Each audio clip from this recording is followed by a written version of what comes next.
Hello and welcome viewers to this edition of Crux of the Matter. We are going to discuss India's friends today. 7 friends to be precise that include America, Russia, Israel, Japan, the UAE, Australia, France. Why are we doing this? Because a new book, here in my hand is this new book.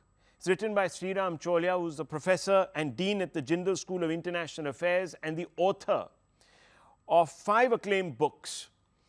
And he's examining the possibilities of these partnerships and what they reveal about India and its own place in the world. So, Mr. Chaulia, thank you very much for speaking to me. Thank you, Rahul. This book has been received with wide acclaim, lots of reviews, putting it right up there amongst some of the more interesting, insightful books out there on foreign policy. There's this aphorism that you judge a person by the friends they keep. Now, you've written a book about India's friends. What does India's approach to friendship reveal about India itself? Yeah, Rahulji, when I was writing this, I thought I'll mainly focus on what we are doing with each of these key countries. Yeah. Then I realized ultimately it's a self-discovery of India itself. Because like you said, the kind of company you keep defines your personality, right? So what kind of a country is India? What kind of a power is India? This ultimately became the real finding of the book. And through the prism of these friends, I was able to judge that India is not a middle power, but actually a rising power that is on its way to becoming a great power, which is currently in the international relations field, we accept only China and the US as the 2 great powers. So India is on its way, but is not yet there. It's playing catch up with these big 2. And therefore, the kind of company it keeps, the kind of friends it has, and the kind of dealings we have with them on economics, on defense, on military, on geopolitics, all these add up to our quest or our grand purpose, which is to become, as Prime Minister Narendra Modi says, a leading power in the world, which is more or less the same as a great power. So, for the kind of friendships we do, the kind of dealings we have with each of them, these countries, is indicative of this ultimate quest. So, India is rising. It's a upwardly mobile country, and the kind of friendships it does, therefore, is very much linked to the status in the international order. That's what I'm trying to show in the book. Well, it's interesting because this cover itself is quite something, if you really look at it. And Sreeram Chaulia at one time said that some of these countries that you see, some of them are joined to India in a matrix, but Russia, if you look on this side, is not quite aligned to this matrix. Was this deliberate, or is this some sort of a printer's devil that got into this whole thing? No, I told Rupa Publications that, look, Russia cannot be shown to be linked to the US and its network of allies, because the world is divided, as we know. There's a so-called new Cold War that's happening right now, where Russia, and then if you were to draw that line further, maybe China will be there. Obviously, China cannot be a friend of India, and it's actually our main adversary. But so Russia has its own lines leading elsewhere and not linked to the US allies. But nonetheless, the marvel is that India has a foot in both the camps of this new Cold War. And of course, Russia matters a lot even today. And that's why I've shown, I asked them to depict it on the cover in such a way that sometimes the relationships among the friends need not be friendly. I mean, they can be adversarial to each other. So how India is able to straddle these divides, that is the story of this book. Very interesting. India likes to sort of position itself as Vishwamitra. It swears by plurilateralism, which is a coinage that we hear very often. And Mr. Subramaniam Jayashankar's first book actually sort of was built around this concept. Now, to its critics, this approach seems unprincipled. But you seem to argue to the contrary. That India's rise as a leading power, you sort of suggested, is linked to the kind of varied friends it has in the international arena. Why is this so? Yeah, because when you are not yet the number 1 in the world, you need a lot of resources and technology and economic goods and services and defense cooperation and geopolitical lift from a variety of sources. You have to cast the net wide. So you can't afford to just put your eggs in one basket and say, I'll rely only on the US or I'll become an ally of the US.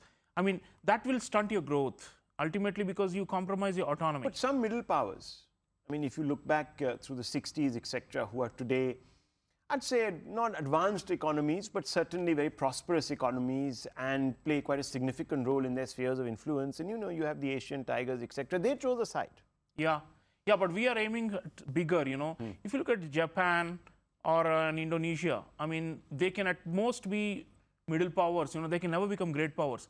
But look at our demography, our size, our location, our ambition, our nationalism, it's of a different order, And I argue in the book that India is a sui generis country. It cannot be compared to the other middle powers or even some of these other friends with whom we have a lot of beneficial exchanges. So we will need a lot of hands and we will need to keep our doors open to many sides. And that's the only way actually you can maximize and extract the most from these divided. What happens to principles? I mean, the world was ordered according to certain ideological sort of groupings till just 3 decades ago.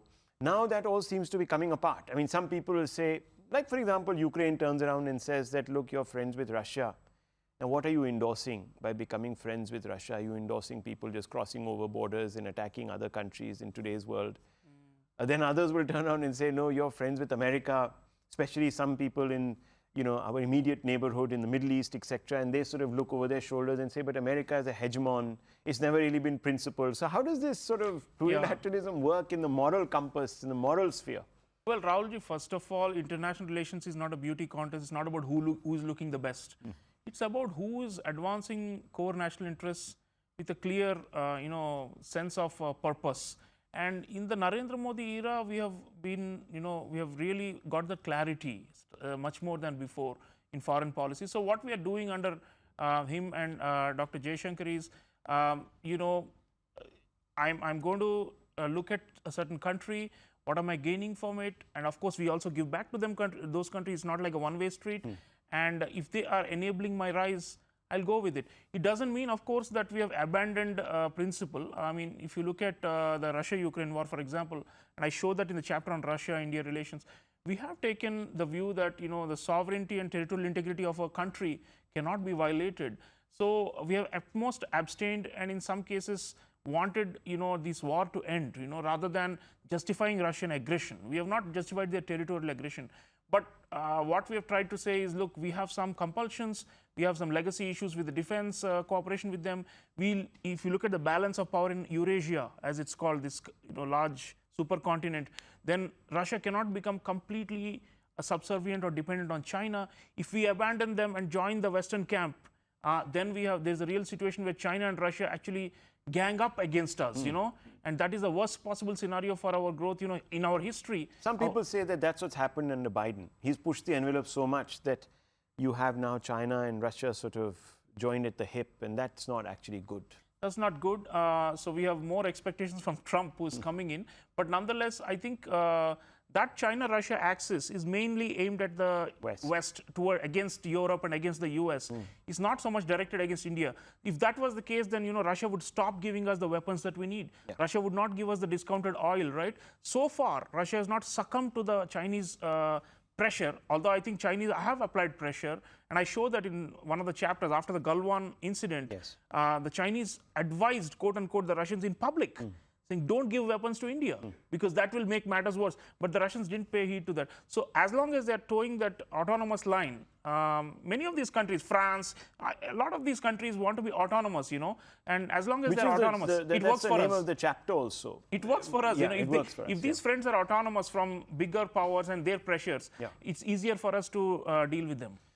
So let's now talk a little bit about the individual relationships. First, a collective question. You've covered now 7 strategic friendships in this book.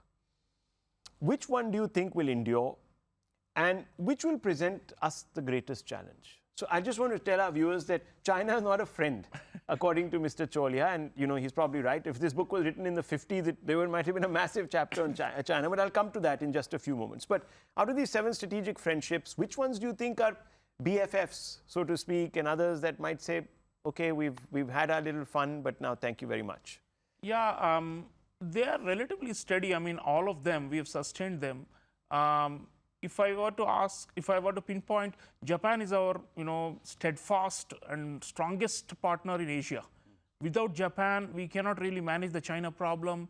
We cannot do our own economic modernization and advancement. I talk about the 4 revolutions that Dr. Jaishankar mentioned about Japan, India, how Japan contributed to the rise of this nation from a poor, backward, third world, quote unquote, country to a rising power. Japan has a huge hand in this. I would say, and Japan is problem free because they're not judgmental, and they are, they're very pragmatic, and they also believe, since Shinzo Abe, they have believed in India as their most important non-alliance partner, because the US is the alliance partner for them. But outside the alliance, Australia and Japan, Australia and India have become critical for Japan. So I would say that one has been an enduring one. And France also relatively problem-free because they're very focused on strategic autonomy.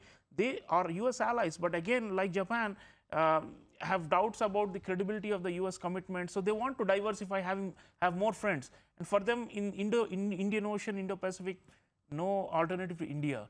The one that may create problems, always the one that is the great power, the only great power. In fact, Dr. Jaishankar at my book launch said this. He said some countries, some friends are more complicated than others.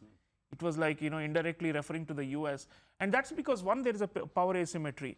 And secondly, they have expectation that every country, whether it's a partner or an ally, should behave like an ally. And this is I point that out candidly in the chapter. They have that alliance expectation from everyone. So if you're Australia, you toe the line. If you're Japan, you toe the line. If you're Europeans, ultimately you toe the line, except maybe France, which tries to stay as. So they expect India also toe the line on some things. And then we say, look, we are not an alliance partner. There is no mutual defense commitment or treaty to come to each other's support. We are just pragmatically benefiting from each other. We are friends with benefits. So the Americans, they take a little time to get that. But ultimately, so far, we have weathered all the storms. And I don't think the relationship is going to be ruptured because of this controversy. So let me hold you to that. Let me ask you this, because, despite the imbalance, one gets the sense, and one would expect it because of the imbalance, India to be a little more supplicatory, but we are not. So, I mean, America and India's strategic objectives are nowhere congruent, really, in the long term, in India's sphere of influence, to be honest. I mean, you just see what's happening in Bangladesh. The way they abandoned, Afghanistan, created a problem, allowed a bit of China to sort of also get in there, etc., etc. Given once again Pakistan a little bit of strategic depth, which they always aspire to in Afghanistan. So I'm just really talking about the area. How is this going to be sort of playing out as India sort of rides the wave and becomes a greater power? Yeah, I mean, coordination in the neighborhood has not been good with the US. I agree with you. Although on paper it's a comprehensive global strategic partnership, that's what we call it. The level of dialogues and the mechanisms and the government to government, business to business, it's just tremendous, the US relationship in terms of thickness. But in terms of the core geopolitical issues, the coordination has been wanting. We are doing better in terms of the Indo-Pacific and the Indian Ocean and in terms of the naval coordination. But I think right next door, what has happened is there is a view in the US that India is not doing enough to push back China. And they think, the Americans think, they need to come in a more forceful way to prevent the wall from breaking, So they are, but I think we have tried to convince them. I think we will have a better time under Trump 2.0. With Biden, the coordination was poor, and they also had ideological biases about domestic developments in India. I think we'll see less of that. So hopefully we will be able to coordinate better with them. Ultimately, what are strategic partners for? I mean, it's not only buying and selling weapons or doing trade, right? It's also this geopolitical, convergence, and that can only happen if you agree. The US ultimately has to agree, and that's our goal, I think, that look, this is India's sphere of influence, or whatever you want to call it, in backyard, or this is India's, core, But look what it's doing with China. Fundamentally, you could argue, and I'm not trying to sort of create excuses for China, but many people say, especially those that look east to west, they say, what is China doing that America didn't do? America had Latin America, which was their backyard. They had the Atlantic Ocean, which they considered their backyard. China, as a big power now, sees the South China Sea as its own backyard. There's no real difference there, but one has taken a moral position to say, oh, what China is doing is very wrong, when the US did pretty much the same thing. If you talk about regime change, America went, completely ballistic in Latin America. We've seen so many examples. Yeah, the only one difference, Rahulji, I would say, yes, great powers behave in a certain way. They throw their weight around, they're pushy, Yeah. and they try to impose their will. To that extent, the two are similar. But one big difference is, the US so-called neo-imperialism was not territorial. They were not trying to grab using gunboat diplomacy or simply pure sheer They force. use checkbook diplomacy. Yeah, or, they had more like a capitalist type of an approach, Yeah. where their corporates would make inroads and become dominant through the dollar and those sorts of things. The Chinese are resorting to more like traditional type of imperialism, where they push neighbors around. They try to do what we call cartographic aggression. You know what has happened, the standoff we had lasted for almost 4 years at the LAC, and with many other smaller countries in the region. They actually have territorial claims, and they believe that smaller countries have to submit and kowtow. They have that what is called the Tianxia mentality, which is that we are the middle kingdom and all these smaller countries are barbaric and are uncivilized, and they have to come and kowtow before the emperor in Beijing. So I think it's a tougher nut. And secondly, remember, geographically for us, we are right next door, right? So whatever the Chinese do in terms of exerting their influence directly impacts us. The US is kind of like distant, right? Although they have a presence. So they don't have territorial claims. And secondly, at least so far, they have not tried to impede India's rise. I mean, if you look at the overall defense and the US and the economic relationship, technology transfer, critical emerging areas in which we are cooperating. The US has been more forthcoming. So until, I would say, maybe the gap closes, maybe a time will come, maybe, if you think structurally, where India will almost be an equal of China and the US in the next 10, 15 years, then maybe the US will think of us also as a potential competitor or a rival. But for the moment, I think the window is still quite substantial, where US-India cooperation will continue. Okay, so this takes me into this very interesting area now where Trump has come into power in America. Now, he's quite transactional, he's also very unpredictable, and he's backed some of his important sort of cabinet positions with China hawks. Now, what does that do? Because, we are sort of close friends with, America, and Mr. Modi has a great relationship with Mr. Trump. Now, will that make China even more sort of insecure, more suspecting, more suspicious? What happens? Rahul, I think the Chinese have a long-term view that the Western capitalism and all this is decadent and is ultimately going to decline. And the Chinese so-called state-guided capitalism, or what they still call communism, is going to triumph and prevail. Xi Jinping has said that the east wind is rising and the west wind is declining. So in that kind of situation, they are aiming for hegemony or supremacy. So whatever temporary pacts they may do, or settlements with adversaries, is only temporary, because the long-term goal is to establish their dominance. So to that extent, the US-China rivalry will remain hot. I guess under Trump it will get even hotter, because they are more in your face. The Republicans tend to be a little bit more vocal, and there are going to be lots of standoffs. There's not going to be a dull moment in the US-China rivalry. And then, of course, Trump also does so-called deals. So there's unpredictability. I think there are going to be factions within the Trump administration which are hawkish, but also there's Elon Musk and others who will say that, look, we've got huge business stakes in China, and let's not make this a permanent break. So I think we will see, and for us, I think we won't mind US pressure on China to a certain extent, because that will also divert their attention, because what's happening is China, their primary focus is on Taiwan and South China Sea. They want to dominate those places. And then secondary focus is Indian Ocean. If the US can tie them down and can be more, aggressive. But some people worry that Trump is not transatlantic. He's not even sort of trans-Pacific. He wants to look inwards. It's America first for him. Yeah.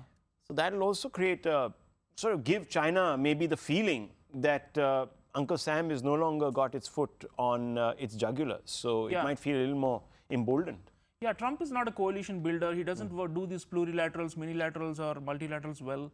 He tries to deal one-on-one, where he thinks he has an advantage and he can strike a better bargain for America. So yes, those are problems. The Chinese may find that they can weaken the US alliance system or the partnerships in the region. If they adopt a more conciliatory approach and stop pressing the accelerator in terms of naval expansion and territorial claims, then maybe we can think about working it out. But I don't think that's possible, because for the Chinese, the kind of hyper-nationalism they have unleashed under Xi Jinping, it is to say that we have to retake all our lost lands, So they have that very 19th century type of mindset, and that is ultimately going to lead to more clashes and crises, I'm afraid, with India and with also other countries. So there's no hope. I mean, if you were writing this book, as I said, in the 50s, China would have been one of those countries on the cover. Not only 50s, Rahulji, 2005, I show in the book, just about 20 years ago, India signed a strategic partnership with China. That is true. And that just lapsed. We've just not gone public and torn it to shreds in front of everyone, but effectively it's gone. So yes, over time, friends can also become enemies, and that's what the magic of history is. Yeah, and therefore, viewers, there's a big gap here. So you don't believe, you don't have the optimistic sort of picture that some friends on our left do, that Indo-China, Bhai, Asian, That's a misreading of the nature of the Chinese state, They are still thinking that it's a communist, and therefore somehow they feel a kind of kinship with it ideologically. But the reality is it's a kind of a state-guided capitalism that is looking for more markets, looking for more raw materials, and looking to actually impose its will on, so it's a kind of a variant of capitalism that is dominated by a single party. That's true. So I think they will be aggressive, and they will be demanding, and they will want to try and browbeat others, So that is now very much in their DNA. So I don't see any backpedaling on that. If Xi Jinping does that, his own power and control over the Chinese polity will be in trouble, because he has built this narrative of the China dream, which is that we will be number one. Yes. We are going to be ahead of the US, and the rest of the world has to come bow before us. Actually, that perhaps is the way right now things are ordered in China, unless, of course, something dramatic happens and there's a overthrow. But let's coming to Russia a little bit, finds a big mention in your book, and you've chosen to describe it as a relationship against all odds. That's a very interesting phrase, because it creates the impression of ties being under siege. Will there come a time when India will perhaps have to make a choice between the West and Russia? Yeah, I mean, so far we have juggled both the balls without any of them falling off. Yeah. But with Russia, there is a question mark about its capabilities. Intent-wise, Vladimir Putin, the Russians continue to want to develop the partnership with India. It's called Special Privileged Strategic Partnership. But in terms of capabilities, with all the Western sanctions, in terms of technology denial, although Russia has been growing during the Russia-Ukraine war last couple of years, it's based on war production, not on civilian economic growth. They're becoming more and more dependent on China for all their basic needs. So in the long run, whether they can actually remain even the top 20 economies in the world is in doubt. It's already like 12th or 13th in the world right now, Russia. Russia is very small, just about $2 trillion. And we are far ahead, leaping far ahead of Russia in economic growth. They have a big arsenal of nuclear weapons and legacy from the Soviet times. But whether they can continue to innovate and do cutting-edge things is a question mark. So if you were pragmatic, I would say lessen the dependence on Russia in the long run because of all these clouds. The possibility of a Russia-US rapprochement, even under a mercurial person like Donald Trump, is, I think, rather low, because there are lots of things within the systems on both sides that are at loggerheads. So I think that will remain a problem, and Russia at one time was rated as our #1 strategic partner. Today, I would not go that far. It's still there in the top 7, as I say, but there is political will on both sides, but its will is not enough. Capabilities matter, And in terms of capabilities, we are probably, if you do a net assessment, in terms of capability, we are getting a lot more from the US than we're getting from Russia. Very interesting, because the other enigmatic relationship, the deft balancing act, is between Israel and some of our partners now in the Arab nations, especially the UAE. Now, this is very fascinating, and you say that both Israel and India are battling a common threat. And we know what that common threat is. It's a civilizational threat, actually. It's an existential threat. And both emanates, for both of us, from that one geography, at least ideologically. So, I mean, here you are with people who may not quite see the world from your perspective, especially your Arab partners. And then, of course, there's Israel that has a completely different synergy with you. How, I mean, is this even possibly, I mean, can we keep this Yeah. I two, you two, or whatever it is? Yeah, there are contradictions, but Rahulji, one thing is the Gulf monarchies have made an about turn.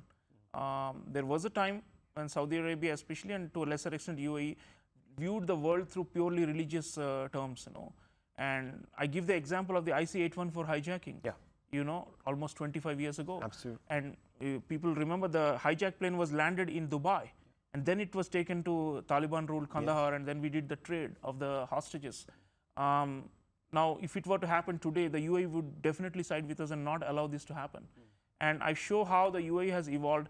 They perceive a lot more threats to their monarchical regimes, the relatively liberal, moderate Islamic regimes, from the hardline jihadists. So there is an internal division there. And on that matter, UAE would never support Hamas, would never support Hezbollah, would never support any of the more radical groups in that region, ISIS, Al-Qaeda, no, never. And now increasingly they are aligning with us. On Kashmir, for example, I show how the UAE has come around to moderated its position. Exactly. Yeah. And they also invest in Kashmir Valley and are our main supporters from the Islamic world in the OIC, the Organization of Islamic Cooperation. So, and they have also normalized relations with Israel. And what is interesting is despite this horrifying war that's been going on for a long time with lots of casualties on all sides, the UAE has not stopped diplomatic ties with Israel. So increasingly they think that the radical Islam is a bigger threat than the so-called Zionist enemy or the Jewish state. So to that extent, we are okay, Iran is a different matter because they are totally at loggerheads with Israel. But UAE, I think, has got a more moderate position. And therefore, we are able to do a lot of things with them. So the possibility of UAE becoming again radicalized is rather low because the current administration under Mohammed bin Zayed are committed to this moderate path. And that is why Prime Minister Modi gets along so well with MBZ, as he's called, There's only one leader in the world, Rahulji, whom Prime Minister not only embraces but also calls my brother. It's Mohammed bin Zayed. And I think that is also good for us because it shows the world that we are not against any particular religious group, If we have people who are willing to be tolerant and moderate and accepting of our civilization and of our national values and our power. If India rises, it's good for the Islamic world. Though everyone who comes out and says that they are our friends. Yeah, interesting because, Robert D. Kaplan also talks a lot about MBZ in his book, the latest one, The Loom of Time, where he also is quite optimistic about Saudi Arabia emerging as perhaps a more tolerant society. A very interesting conversation with Sreeram Chaulia. Do get this book because you're going to find a lot of information which you will perhaps benefit from as we see India interlocuting with much more of the world, and you'll be able to put it in perspective. Thank you very much, Mr. Chaulia. Thank you very much for speaking to me. Thank you. Such an Pleasure. honor.